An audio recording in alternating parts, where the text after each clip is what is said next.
It came out of the clouds and never pulled up. I was standing on the flight deck of the USS St Lo that morning, watching our Wildcats return from another strike against the Japanese fleet off Samar. The sun was climbing higher in the Pacific sky, and for a moment, everything felt routine. Just another day in what we thought would be another American victory in the Philippines. Then I saw it, a single Japanese Zero diving straight down at us from about 3,000 feet, its engine screaming like a banshee from hell. But this wasn't like the other attacks we'd seen. This pilot wasn't trying to strafe us and pull away. He wasn't even firing his guns. He was coming straight down, and something in my gut told me he had no intention of ever pulling out of that dive. My name is James Robert Bobby Mitchell, and I was a 20-year-old aviation machinist's mate 3rd class aboard the escort carrier USS St Lo on October 25, 1944. What happened that morning off the coast of the Philippines would change naval warfare forever. We didn't know it then, but we were about to witness and survive the first successful kamikaze attack in the history of warfare. The pre-dawn darkness of October 25th had given way to a gray, overcast morning. Our task unit, 6 escort carriers and their destroyer escorts, was steaming about 60 miles east of Samar Island, providing air support for the massive American invasion of Leyte. We called ourselves Taffy 3, and we were the northernmost of 3 similar groups supporting General MacArthur's return to the Philippines. I'd been up since 0400, helping prep our Grumman F4F Wildcats and TBM Avengers for the day's missions. The St. Lo wasn't one of the big fleet carriers. She was what we called a jeep carrier, converted from a merchant hull and designed to ferry aircraft and provide close air support.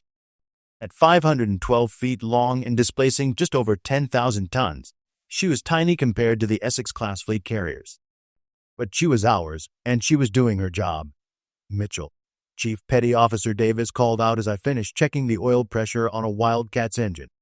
"Get topside and help with the recovery. Our boys are coming home." I climbed up from the hangar deck to the flight deck, squinting in the morning light. The Pacific stretched endlessly in all directions, dotted with the other ships of our escort group. Off our port bow, I could see the USS Fanshawe Bay, and beyond her the White Plains and the Callanan Bay. Our destroyer escorts, the Hull, Herman, Johnston, and Samuel B. Roberts, formed a protective screen around us. The returning aircraft were already in the landing pattern. Lieutenant Commander Edward Huxtable, our air group commander, was leading them home in his TBM Avenger. I could see the satisfaction on the faces of the pilots as they climbed out of their cockpits. They'd hit Japanese positions on Leyte hard, and from the looks of it, they'd all made it back safely. "Good hunting today?" I asked Ensign Tom Bradley as he climbed down from his Wildcat. "Better than good," he grinned, pulling off his flight helmet. "Caught a whole convoy of trucks moving supplies. Must have been 20 or 30 of them. Left half of them burning." That's when we heard the alarm klaxon. "General quarters! General quarters! All hands man your battle stations. This is not a drill." The metallic voice of the ship's communication system echoed across the deck.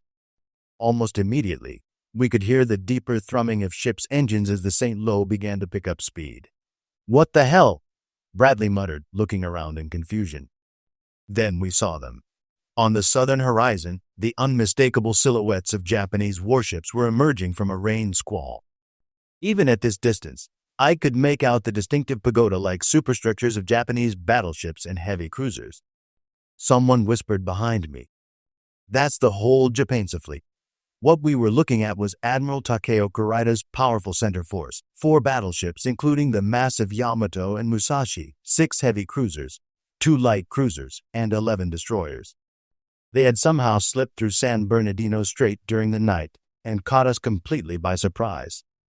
Our escort carriers had been designed to support amphibious operations, not to fight battleships. The biggest guns on any of our ships were the single 5-inch mounts on our destroyer escorts. The Japanese Yamato alone carried 9 18.1-inch guns that could hurl a shell weighing as much as a small car over 20 miles. But Admiral Clifton Ziggy Sprague, commanding her task unit from the Fanshawe Bay, wasn't the type to run without a fight. Over the radio, we could hear him calmly issuing orders. "All carriers, launch all available aircraft immediately." Destroyers, make smoke and prepare for torpedo attack. The flight deck of the St. Lo erupted into controlled chaos. Aircraft handlers were pushing planes into position while plane captains frantically started engines. Some of our Avengers were loaded with depth charges meant for anti-submarine patrols. Not exactly ideal for attacking battleships, but they would have to do. I found myself helping to push Ensign Bradley's Wildcat into position for launch. Theplet was already strapped in, his face grim but determined. "Bobby," he called down to me, "if we don't make it back." "You'll make it back," I interrupted. "Just go raise hell with those Japs." He managed a tight smile and gave me a thumbs up as the plane captain signaled, "All clear." Moments later, his Wildcat was catapulted off our short flight deck, followed by every other aircraft we could get airborne. As our planes disappeared toward the enemy fleet, the St. Lo began to run. We were making flank speed, about 18 knots, which was pathetically slow compared to the Japanese battleships that could do over 27 knots. But we weren't running directly away. Instead, Admiral Sprague ordered Yusto head toward a rain squall to the northeast, hoping the weather would hide us. Behind us, our destroyer escorts were doing something that seemed like suicide but was actually incredibly brave. The Johnston, Hull, Heermann, and Little Samuel B. Roberts were charging straight at the Japanese fleet, laying smoke and preparing to launch their torpedoes at point-blank range. "Look at those crazy bastards go," Chief Davis said, standing next to me at the rail. "David versus Goliath, and they're not backing down." The sound of heavy guns began to roll across the water. The Japanese had opened fire at extreme range, their shells sending up towering waterspouts as they bracketed our fleeing carriers. Some of the splashes were different colors, red, green, yellow, because the Japanese used dye markers in their shells so each ship could spot the fall of its own rounds. "Incoming!" someone screamed. A salvo of 14-inch shells from the Japanese heavy cruiser Chokai straddled the St. Lo, sending up geysers of seawater that drenched the flight deck. The ship shuddered from the near misses, and I could feel the vibration through the steel deck plating. "Damage report," came the call from the bridge. "No hits, sir." Near misses on both sides. We were incredibly lucky. One direct hit from those heavy cruiser guns would have blown us apart like a tin can. For the next 2.5 hours, we ran and fought for our lives. Our little escort carriers zigzagged desperately while the Japanese fleet closed the distance. The destroyer escorts fought like tigers, making torpedo runs that forced the Japanese ships to turn away and lose ground. The Johnston was hit early, her bridge destroyed by an 8-inch shell that killed many of her officers. But her captain, Commander Ernest Evans, a Cherokee Indian from Oklahoma, kept fighting from the stern. The ship was listing badly and down by the bow, but Evans took her in for another torpedo attack. "That son of a is either the bravest man in the Navy or the craziest," Chief Davis muttered as we watched the crippled destroyer disappear into the smoke. Our aircraft were performing miracles. Without proper armor-piercing bombs or torpedoes, they were attacking the Japanese fleet with whatever they had: depth charges, general-purpose bombs, even empty gun cameras when they ran out of ammunition. Some pilots made dry runs just to distract the enemy gunners. I watched through binoculars as Lieutenant Commander Robert Fowler's Avenger dove on the Japanese heavy cruiser Chikuma. The plane disappeared into a cloud of anti-aircraft fire, and for a moment I thought he'd been shot down. Then I saw his torpedo hit the cruiser amidships, sending up a column of smoke and flame. "Got the eye," shouted. But the Japanese were hitting us too. The escort carrier Gambier Bay was taking heavy punishment from the Japanese cruisers. Through the smoke and haze, I could see her listing heavily to starboard, flames visible along her flight deck. "She's going down," Chief Davis said quietly. He was right. At 0907, the Gambier Bay rolled over and sank, the first American carrier lost to surface gunfire since the war began. But her sacrifice wasn't in vain. Every minute she stayed afloat and fought back was another minute for the rest of us to escape. Then something incredible happened. The Japanese fleet, which had been closing in for the kill, suddenly turned around and withdrew toward San Bernardino Strait. "What the hell are they doing?" Ensign Bradley asked. He'd just landed back aboard, his Wildcat riddled with holes but still flying. "I don't know," I replied, "but I'm not complaining. Later, we learned that Admiral Kurita had become convinced he was facing a much larger American force than he actually was. Our destroyers' desperate attacks, combined with the repeated airstrikes, had made him believe he was up against fleet carriers and heavy cruisers instead of escort carriers and destroyer escorts. Fearing for his own fleet's safety, he'd ordered the withdrawal just as he was about to achieve complete victory. We'd survived. Barely. But the morning's ordeal wasn't over yet. By 1,000 hours, the immediate threat from Kurita's surface fleet had passed. The St. Lo was still intact, though we'd taken some splinter damage from near misses. We were busy recovering our aircraft and treating the wounded when the next wave of attackers appeared. Air raid. Air raid. Many bogies approaching from the west. This time it was Japanese aircraft, about 20 Zeros, and Valdive bombers approaching at high altitude. But these weren't the usual hit-and-run attacks we'd been dealing with for months. As the enemy planes got closer, it became clear that something was different. "They're not pulling out of their dives," reported the lookout. I was on the flight deck, helping to refuel and rearm our returning fighters, when I looked up and saw what he meant. Several Japanese aircraft were diving straight down at the other carriers in our formation, and they weren't showing any sign of pulling up. The first one hit the Fanshawe Bay at 10:47. The Zeros smashed into the flight deck and exploded, sending up a huge fireball. But the ship kept operating, her damage control teams immediately going to work on the fires. "What kind of attack is that?" someone asked. "Suicide," Chief Davis replied grimly. "The bastards are flying suicide missions. None of us had ever seen anything like it before. In all our training, we'd been taught that enemy pilots would try to hit us and escape. The idea that they would deliberately crash their planes into our ships was almost incomprehensible. But incomprehensible or not, it was happening, and it was terrifyingly effective. The next attack came at the White Plains. A Zero dove straight down from about 4,000 feet, but the carrier's gunners were ready. Their 40mm and 20mm anti-aircraft guns opened up, and the Japanese plane disintegrated in midair, its pieces splashing harmlessly into the sea. "Good shooting," I called out, though I knew the gunners on the other ship couldn't hear me. That's when I saw it, the attack that would change everything. At 10:53 hours, a single Japanese Zero emerged from the cloud cover about 3,000 feet above us. I was standing near the island superstructure, having just helped push a damaged Wildcat out of the landing area, when the lookout started shouting, "Single bogey, diving on the St. Lo." I looked up and saw the enemy fighter coming straight down at us. The pilot had already committed to his attack. There was no hesitation, no deviation from his course. He was aiming for the flight deck amidships, right where I was standing. "Hit the deck," Chief Davis screamed. Our anti-aircraft gunners opened up immediately. The 40mm mounts on the port and starboard sides of the flight deck began firing, their shells tracing bright paths through the sky toward the diving Zero. The smaller 20mm guns joined in, their rapid fire creating a curtain of lead and steel. But the Japanese pilot kept coming. I could see the plane clearly now, a green-painted Zero with the red rising sun insignia on its wings. There was something almost serene about the way it fell toward us, as if the pilot had achieved some kind of peace with his decision to die. The anti-aircraft fire was intense, but it wasn't enough. I saw pieces of the Zero's wing torn away by the gunfire, saw smoke streaming from its engine, but it kept coming. Time seemed to slow down. I was lying flat on the flight deck, pressing myself against the steel plating, but I couldn't stop watching the approaching aircraft.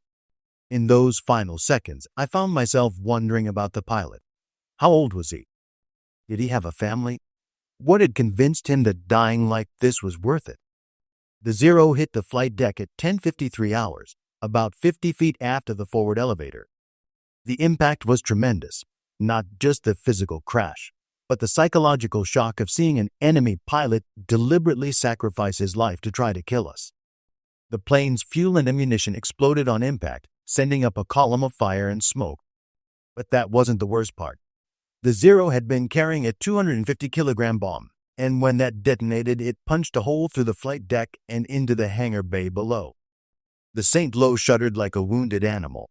I was thrown several feet by the blast, my ears ringing from the explosion.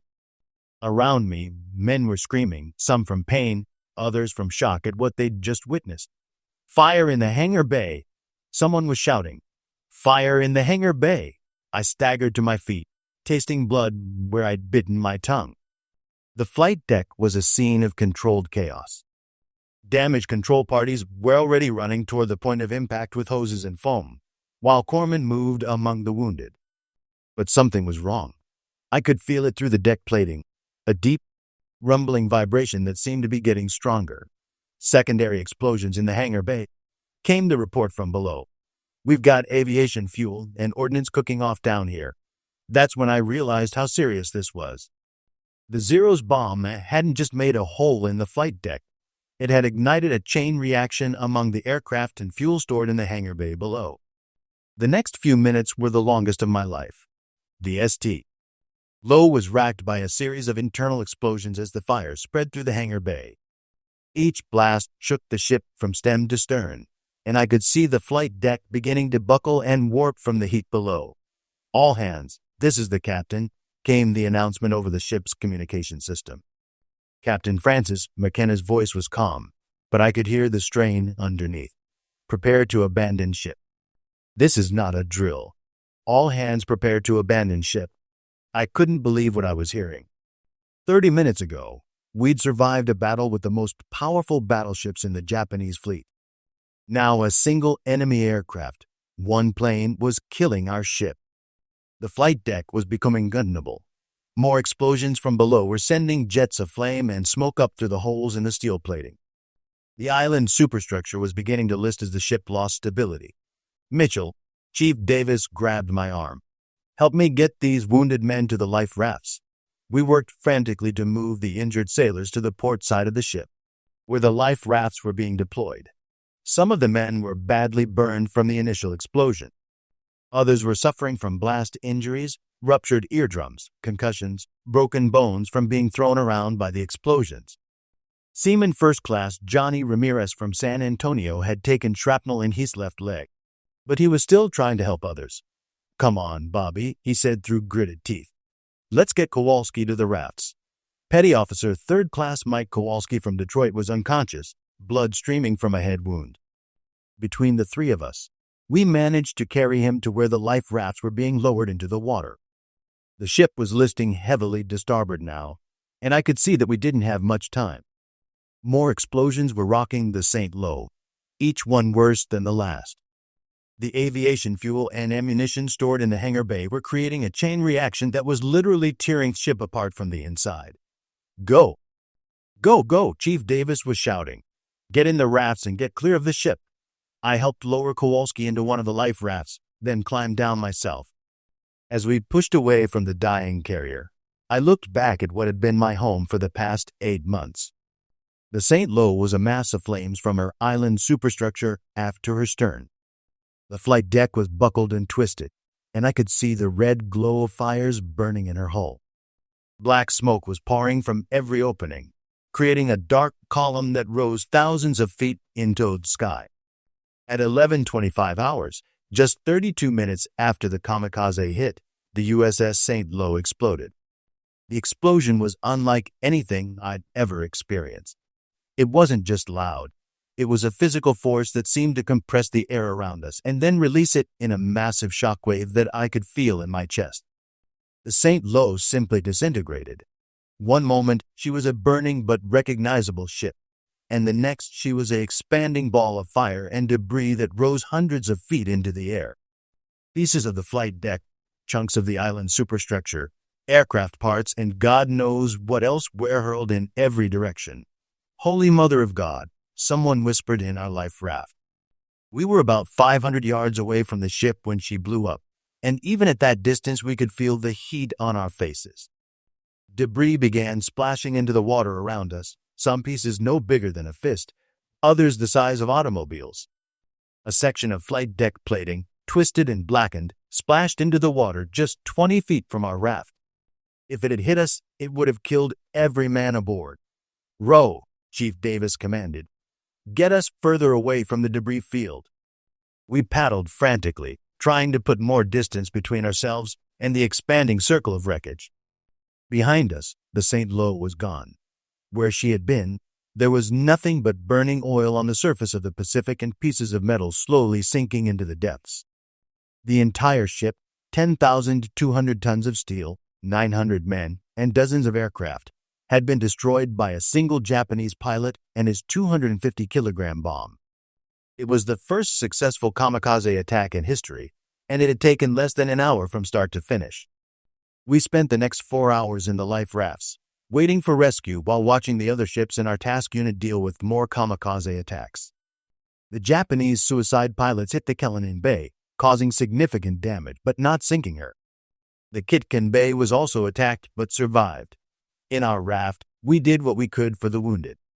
Kowalski had regained consciousness, though he was obviously suffering from a severe concussion. Ramirez's leg wound had stopped bleeding, but he was pale from blood loss. "You think they'll keep doing this?" Ramirez asked quietly. "Flying suicide missions." "I don't know," Chief Davis replied. "But if they do, this war just got a lot more dangerous." He was right, though none of us could have imagined just how dangerous. What we'd witnessed was the beginning of a new phase in the Pacific War, a phase where Japanese pilots would deliberately sacrifice their lives in increasingly desperate attempts to stop the American advance. The pilot who hit the St. Lo was Lieutenant Yukio Seki, commander of the first official kamikaze unit, known as the Shimp Special Attack Unit. He had volunteered for what the Japanese called special attack missions, believing that his death might help save Japan from invasion. From our perspective in the life raft, watching the smoke still rising from where our ship had been, it was hard to understand that kind of sacrifice. But I was beginning to realize that we were fighting an enemy who was willing to die in ways that we'd never encountered before. At 15:30 hours, the destroyer escort USS Dennis pulled alongside our rafts and began taking us aboard. As I climbed up the cargo net to her deck, I took one last look at the spot where the St. Lo had died.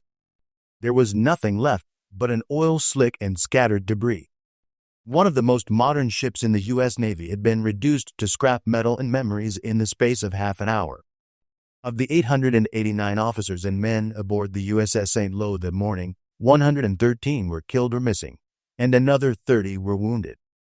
Considering that the ship had been completely destroyed, it was remarkable that so many of us survived. But the human cost was only part of the story. The St. Lo was the first major American warship to be sunk by a kamikaze attack, but she wouldn't be the last. Over the next 10 months, before Japan finally surrendered, kamikaze attacks would sink or damage hundreds of Allied ships and kill thousands of sailors. The psychological impact was enormous. Up until October 25, 1944, we'd been fighting an enemy who, no matter how fanatically brave, still wanted to live through the war. The kamikaze changed that equation. Now we were facing pilots who considered death in battle not just acceptable, but desirable.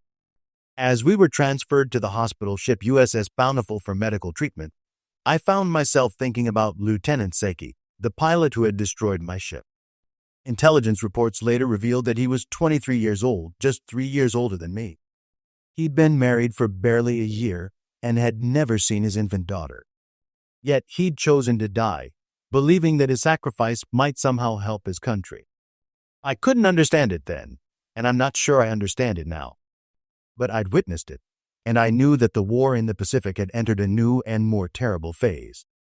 What we didn't know at the time was that the kamikaze attack on the St. Lo was part of a much larger Japanese operation. The Battle of Leyte Gulf, which had been raging for 3 days, was the largest naval engagement in history. The Japanese had committed virtually their entire remaining fleet in a desperate attempt to destroy the American invasion forces at Leyte. Admiral Kurita's surprise attack on our escort carriers, the battle we'd survived that morning, was just one part of a complex four-pronged assault that included attacks on the main American fleet by Admiral Ozawa's carriers and night actions by Admiral Nishimura's battleships. By the time the battle ended on October 26th, the Japanese had lost 4 aircraft carriers, 3 battleships, 10 cruisers, and 11 destroyers. More than 10,000 Japanese sailors had died, and Japan's ability to conduct major naval operations had been permanently crippled.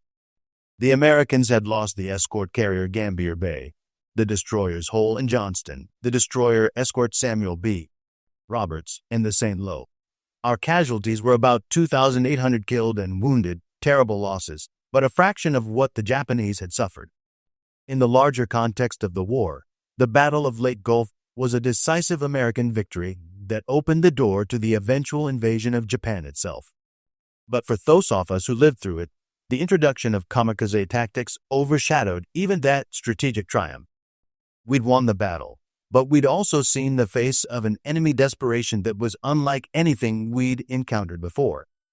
After 2 weeks aboard the hospital ship, I was transferred to the repair ship USS Prometheus at Ulithi Atoll. My injuries from the kamikaze attack were relatively minor, some cuts from flying debris, a mild concussion, and burns on my hands and arms. But the psychological impact took longer to heal. Every time I heard aircraft engines overhead, I found myself looking up, wondering if one of them might be diving toward whatever ship I was on. The sound of General Quarters alarms made my heart race. I wasn't alone. Most of the St. Lo survivors were experiencing what the Navy doctors called combat fatigue. But we were needed. The war was intensifying, and there was no time for extended rest and recovery. By December 1944, I was assigned to the newly commissioned escort carrier USS Shamrock Bay, back in the fight against Japan. The kamikaze attacks were getting worse. During the invasion of Iwo Jima in February and March 1945, suicide planes hit dozens of American ships. The attacks during the Okinawa campaign were even more intense, waves of kamikazes that seemed to come day and night, targeting everything from battleships to landing craft. But we were learning how to deal with them. Combat air patrols were strengthened to intercept the attackers before they reached the fleet. Anti-aircraft defenses were improved, with more guns and better radar-directed fire control. Most importantly, we were developing new tactics specifically designed to counter suicide attacks. The Shamrock Bay survived the war, and so did I. But I never forgot what I'd seen on October 25, 1944, when Lieutenant Yukio Seki flew his Zero into the USS St Lo and changed naval warfare forever. 79 years have passed since that morning off Samar Island, and I'm one of the few survivors of the St Lo still alive to tell the story. Most of my shipmates are gone now. Chief Davis died in 1987, Johnny Ramirez in 1995, Mike Kowalski in 2001. Each year, there are fewer of us left to remember what happened that day. But the memory remains vivid. I can still see that Zero diving out of the clouds, still feel the deck plates buckling beneath my feet as the ship died around us. I can still hear Captain McKenna's calm voice over the intercom, telling us to abandon ship with the same matter-of-fact tone he might have used to announce the evening meal. What strikes me most, looking back, is how quickly everything changed. At dawn on October 25, 1944, the kamikaze was just a Japanese word that none of us had ever heard. By sunset, it had become the stuff of nightmares, a new form of warfare that would claim thousands of American lives before the war ended. The St. Lo and her crew paid the price for being first. We were the guinea pigs, the test case that proved kamikaze attacks could work. Our destruction convinced the Japanese high command that suicide tactics might be their only hope of inflicting enough casualties on the Americans to force a negotiated peace. They were wrong, of course. The kamikaze attacks, for all their initial shock value, couldn't change the fundamental balance of power in the Pacific. By 1945, American industrial might was producing ships faster than the Japanese could sink them. For every St. Lo they destroyed, we launched 2 more carriers to take her place. But in the short term, the psychological impact was enormous. The kamikaze forced us to confront an enemy who had moved beyond rational military calculation into the realm of religious fanaticism. We were no longer fighting just for victory. We were fighting for survival against an opponent who welcomed death. The numbers tell part of the story. Between October 1944 and August 1945, kamikaze attacks sank or damaged over 300 Allied ships and killed nearly 15,000 sailors. The USS St Lo was the first, but she was followed by the carriers Omni Bay, Bismarck Sea, and dozens of other vessels. But numbers don't capture the human cost. Every man who died in those attacks was someone's son, husband, father, or brother. Every ship that went down took with her not just steel and machinery, but the hopes and dreams of the men who sailed in her. I think about Lieutenant Seki sometimes, the young Japanese pilot who destroyed my ship. He left behind a wife and daughter who never knew him. His sacrifice didn't save Japan. It only prolonged the agony for a few more months until the atomic bombs finally ended the war. Was it worth it? I don't think so. But I understand now that he believed it was. He thought he was buying time for his country, maybe even preventing an American invasion that would have killed millions of Japanese civilians. In the end, we were all just young men caught up in something bigger than ourselves. The difference was that some of us got to go home and others didn't. The St. Lo lies at the bottom of the Philippine Sea now, her hull broken and scattered across the ocean floor. Fish swim through what used to be her hangar deck, and coral grows on her gun mounts. But her story lives on in the memories of those who served aboard her, and in the history books that record the first kamikaze attack in warfare.